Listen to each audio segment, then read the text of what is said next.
So a really important part of the clock project is assembling it, and when you do that you'll have a finished product. So well done if you've got so far and you're ready to do this. I've got my two pieces of timber and they've been very slowly and gradually varnished and waxed. I've got my metal that's been cut to the right length and it's been polished, and it had the ends chamfered so they're slightly angled to fit into the hole cleanly. I've now got a clock mechanism.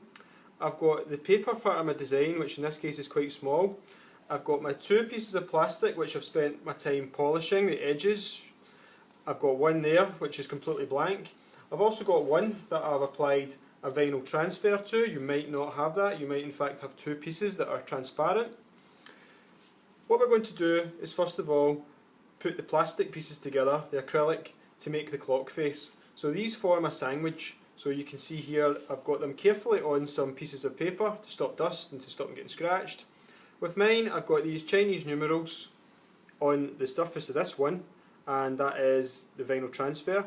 I've got to be careful that I put them to the inside, so that's them there on this surface, so they're going to go down that way. And I'm going to place this little paper design in the middle. Now your paper design might be much bigger than this, it might be full size, it might be maybe smaller than this perhaps, but the main thing that I'm saying is it's going in there like that. Okay, and I'm going to put that down on top of it. And now I'm going to get my clock mechanism, and I'm going to get this rubber washer that you'll be issued. It comes as a small kit of parts. That goes on first.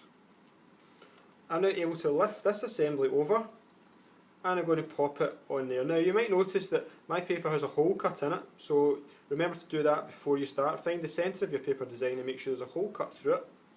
You can just do that with a craft knife, and I can pop them together like that. So that's part one done. Next thing to do is to actually apply the clock mechanism parts.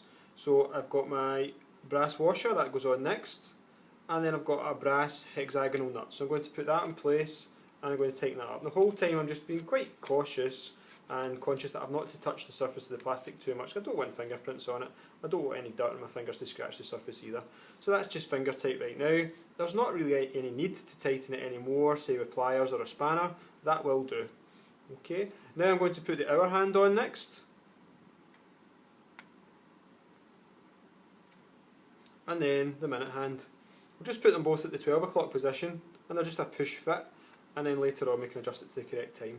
Now we're going to assemble this together with the pieces of timber, and I've got to remember which one's the top, which one's the bottom. So this one for me was the top, I'm going to put that there, and this one here was the bottom. So that base part is not finished, there's no paint or varnish on that.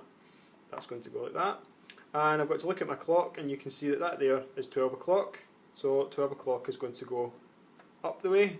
There's the top surface of my timber, and it's going to go together like this. But it's also going to have our metal parts going into it too, and this can be quite tricky. So what I'll do is I'll just begin to push this in a little bit. If I can, that's quite good. So it's gone in and it's held there, that's now moving about with the timber. And I'm going to do the same again here. Just try to twist, try to push it into the hole.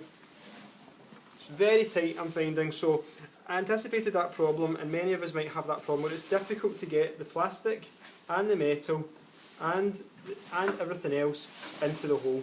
So if you can get it into the hole a tiny bit, then what we can do is we can use some clamps to help us apply some pressure.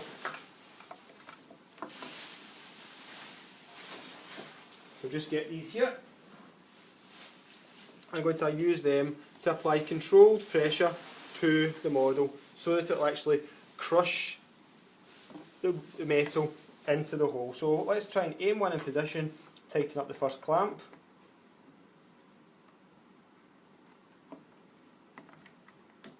Okay, so that's going in now.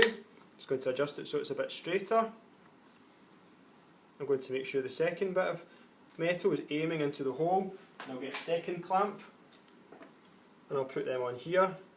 Just gradually apply a little bit of pressure, not too fast. While I'm doing that, I'm just going to aim the plastic into the slot, so I'm not going to tighten it up and crush anything in the wrong position. I'm going to do the other one. It's now looking a bit lopsided. I can see the angle here, it's not correct. So we want to really do this until we have it looking nice and even. Okay, and I've now got this one too close together. I'm going to finish off on this side here. Okay, and when we're done we can just release the clamps and see our results. So the results are, I've got my clock built, got everything firmly in position. This doesn't really want to move about anymore. You can tug and pull this if it's slightly squint. Get your teacher or someone who's done it already to help you, and you'll have your finished clock.